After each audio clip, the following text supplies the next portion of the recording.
चालाक बकरी। गांव में एक बकरी अपने दो बच्चों के साथ रहती थी। बकरी बहुत चालाक और समझदार थी। वह दिन रात अपने बच्चों को घास खाना और अच्छा व्यवहार करना सिखाती थी। साथ ही बताती थी, देखो बच्चों, सामने के जंगल में मत जाना। वहाँ राजा शेर अपने परिवार के साथ रहता है। बाकी जंगली जानवर भी वहीं रहते हैं। छोटे बच्चों को पकड़कर खा लेते हैं। ठीक है माँ, हम ध्यान रखेंगे।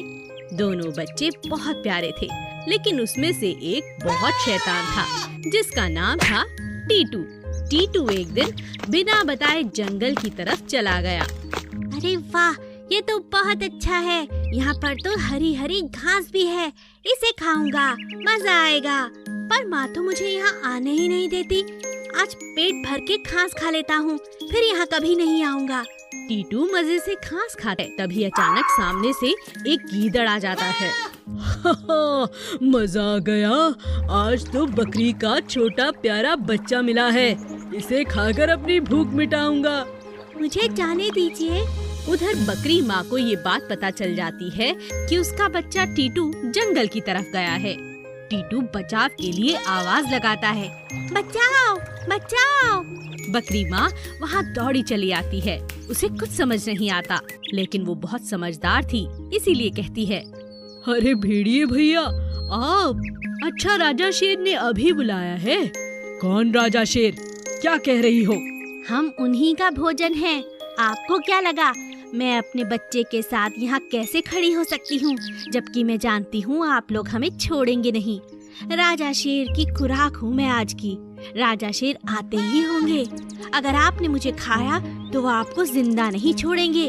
तुम झूठ कह रही हो। नहीं नहीं, झूठ नहीं कह रही। वो देखिए, वहाँ खरगोश मेरी निगरानी कर रहा है। आप कितना भी कोशिश करें, वो यहाँ से नहीं जाएगा, क्योंकि राजा शेर उसे मार डालेंगे। यह सुनकर भेड़िया वहाँ से चला जाता है और इस तरह बकरी माँ अपनी जान बचाकर जंगल से वापस आ जाती है। देखो बेटा टीटू, आज तो मैंने तुम्हारी जान बचा ली, मगर फिर ऐसा कभी मत करना। मुझे माफ करो माँ, अब मैं ऐसा कभी नहीं करूँगा। जादुई छाता। मयूर नाम का एक 10 साल का लड़का बहुत भोला और दयालु था। उसकी कक्षा के बच्चे उसके भोलेपन का बहुत फायदा उठाते थे। किसी भी बच्चे को कुछ भी चाहिए होता तो वो मयूर से ही मांगता। मयूर सबकी मदद किया करता। एक दिन मयूर खाने में खीर लाया। खीर की खुशबू दूसरे बच्चों तक पहुंची। वाह मयूर, आज तो तेरे टिफिन से खीर की खुशबू आ रही है। हाँ, आज मैं खीर लाया हूँ, खाओगे क्या? हाँ हाँ खाऊंगा, लाओ लाओ। इस प्रकार सब बच्चों ने मिलकर मयूर की सारी खीर खा ली।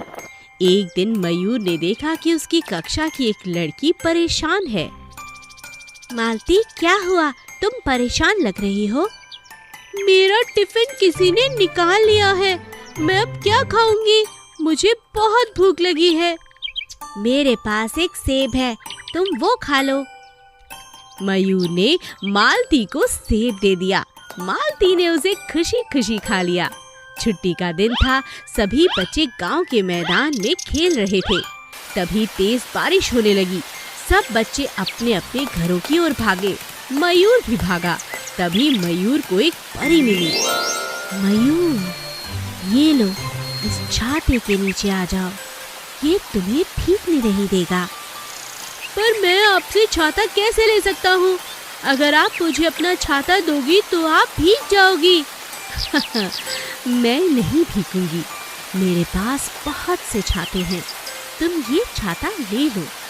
मैं ये तुम्हारी अच्छाई और भलाई की आदत की वजह से तुम्हें दे रही हूँ। यह छाता जादुई है, इसको तुम जो भी कहोगे ये वही करेगा। ऐसा कहकर परी गायब हो गई। मयूर घर की ओर चल पड़ा। छाता भी उसके ऊपर उड़ने लगा। जब मयूर घर पहुंचा तो छाता अपने आप बंद हो गया और मयूर के हाथ में आ गया। इतने सुहाने मौसम में तो समोसे खाने का मन कर रहा है। समोसे खाने हैं? ये लो समोसे। छाते के ऐसा कहते ही समोसे के पैकेट मयूर के हाथ में आ गए। ये बात राहुल ने देख ली। ये मयूर का छाता अपने आप बंद हो गया और उसके हाथ में आ गया, समोसे भी दे दिए। ये तो बड़ी अजीब बात है। लगता है कि ये जादुई छाता है। अरे इस बुद्धू को जादुई छाते की क्या जरूरत, ये तो मेरे काम की चीज है। शाम को सबकी नजर बचाकर राहुल मयूर के घर वो छाता चुरा लाया और उससे खेलने लगा। इतने में मयूर ने देखा, अरे ये तो मेरा छाता है, ये तुम्हारे पास कैसे आया? जैसे मालती का टिफिन मेरे पास आ गया। राहुल, तुमने चोरी की। ये छाता जादुई है ना, मुझे बताओ कि ये कैसे खुलता है। जैसे ही राहुल ने छाता आगे किया तब छाते में से आवाज आई, हाँ मैं जादुई छाता हूँ, पर मैं केवल मयूर का छाता हूँ और उसी की बात मानूंगा। तुम भागो यहाँ से, वरना मुझे पिटाई करनी भी आती है। इतना कहकर छाता उड़कर मयूर के हाथ में आ गया। अच्छे कर्मों का नतीजा हमेशा अच्छा होता है। नीले चूजे। गोपी अपने पिता के साथ गांव में रहता था। उसके घर में बहुत सारी मुर्गियां थीं। गोपी मुर्गियों को दाना डालता और खुश रहता। एक लाल रंग की मुर्गी उसे बहुत ज्यादा पसंद थी। उसके पिताजी मुर्गियों के अंडे बाजार में बेच दिया करते थे। इसी से उनका घर चला करता था। एक दिन लाल मुर्गी ने अंडे दिए। गोपी ने अपने पिताजी से कहा, पिताजी इन अंडों को अपने साथ मत ले जाइए, ये लाल मुर्गी के अंडे हैं, इन्हें मेरे लिए यहीं छोड़ दीजिए ना, मैं इनके चूजे देखना चाहता हूँ। गोपी के पिता मान गए और उन्होंने लाल मुर्गी के अंडे गोपी को दे दिए। गोपी ने अंडों का खूब ख्याल रखा। एक दिन उसमें से बच्चे निकलने लगे, सुंदर सुंदर प्यारे प्यारे चूजे। लाल मुर्गी और गोपी बहुत खुश थे। तभी अचानक एक दिन एक व्यापारी गोपी के पिताजी से कहने लगा, अरे सुनो भाई, क्या तुम्हारे पास किसी लाल मुर्गी के चूजे हैं? मैं तुम्हें मुंह मांगी कीमत देने के लिए तैयार हूँ, बस मुझे वो अंडे चाहिए। गोपी ने व्यापारी और अपने पिताजी की बात सुन ली और तुरंत अपने बस्ते में से नीले रंग की स्याही लाकर चूजों पर डाल दी। चूजे अब नीले रंग के हो चुके थे। व्यापारी ने जब उन्हें देखा तो कहा, अरे ये लाल मुर्गी के चूजे हो ही नहीं सकते, तुम मुझे ठगना चाहते हो। ऐसा कहकर व्यापारी वहाँ से चला गया और इस तरह गोपी ने अपने चूजों को बचा लिया। फिर उसने अपने पिताजी से कहा, पिताजी मुझे माफ कर दो, मैंने ही इन्हें रंग दिया है, मैं ऐसा करना नहीं चाहता था, पर क्या करूं, मुझे इन चूजों से बहुत लगाव है। आप वादा कीजिए, आप इन्हें कभी नहीं बेचेंगे, मैं आपकी हर बात मानूंगा। गोपी के पिताजी को उस पर बहुत प्यार आया। उन्होंने उसे कहा, ठीक है बेटा, घबराओ मत, मैं समझ चुका हूँ तुम्हें इन चीजों से बहुत लगाव है। मैं अब कभी इन्हें बेचने के बारे में सोचूंगा भी नहीं।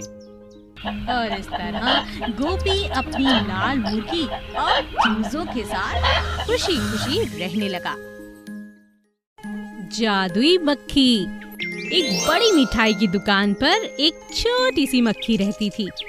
मक्खी को वहाँ पर रोज रोज नई नई मिठाइयाँ खाने को मिलती थी।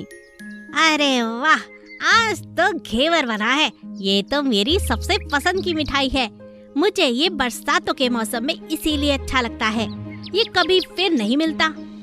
ये मक्खी रोज आकर बहुत परेशान करती है, इसे मैं कई बार दुकान से बाहर खदेड़ चुका हूँ, पर ये ठीक है, व्यापार में नुकसान हो जाता है।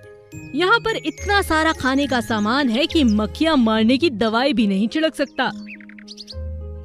बड़ा आया मुझे भगाने वाला, मैं इतनी आसानी से जाने वाली नहीं। हर दुकान में मक्खियाँ होती हैं, मैं यहीं रहूंगी।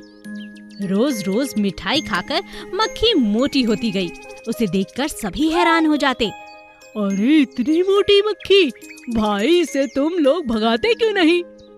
हम तो रोज इसे भगा देते हैं, पर ये इतनी ढीठ है कि वापस आ जाती है। अब हम करें तो क्या करें?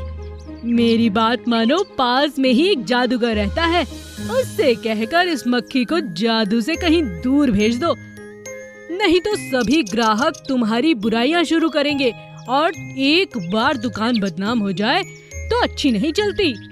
हाँ, बात तो अच्छी बताई तुमने। अगले दिन दुकानदार मालिक जादूगर के घर पहुंच जाता है।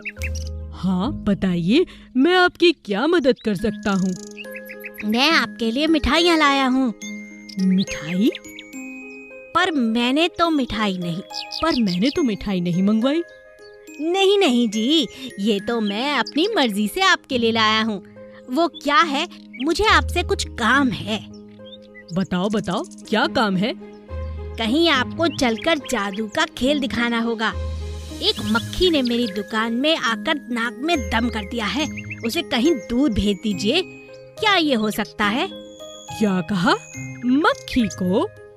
हाँ जी, एक मोटी मक्खी मेरी दुकान पर बार बार आ जाती है, तंग कर रखा है। ये बड़ा मुर्गा फंसा है, इससे अच्छे पैसे निकलवाऊंगा। देखो, इसके लिए तो मुझे जादू का पानी तैयार करना होगा। आप मुझे 1000 रुपए दे दीजिए, मैं कल आपकी दुकान में आऊंगा, लेकिन उस समय वहाँ कोई होना नहीं चाहिए। अरे आप बिल्कुल चिंता मत करें, मैं दुकान पर किसी को नहीं आने दूंगा। दुकानदार ने 1000 रुपए जादूगर को दे दिए। जादूगर के पास एक जादुई पानी था, जिसके छिड़कने से कोई भी अदृश्य हो जाता था। जादूगर ने दुकान पर जाकर वही पानी छिड़क दिया। जैसे ही उसने मक्खी पर वो पानी डाला, मक्खी भी अदृश्य हो गई। दुकानदार खुश हो गया।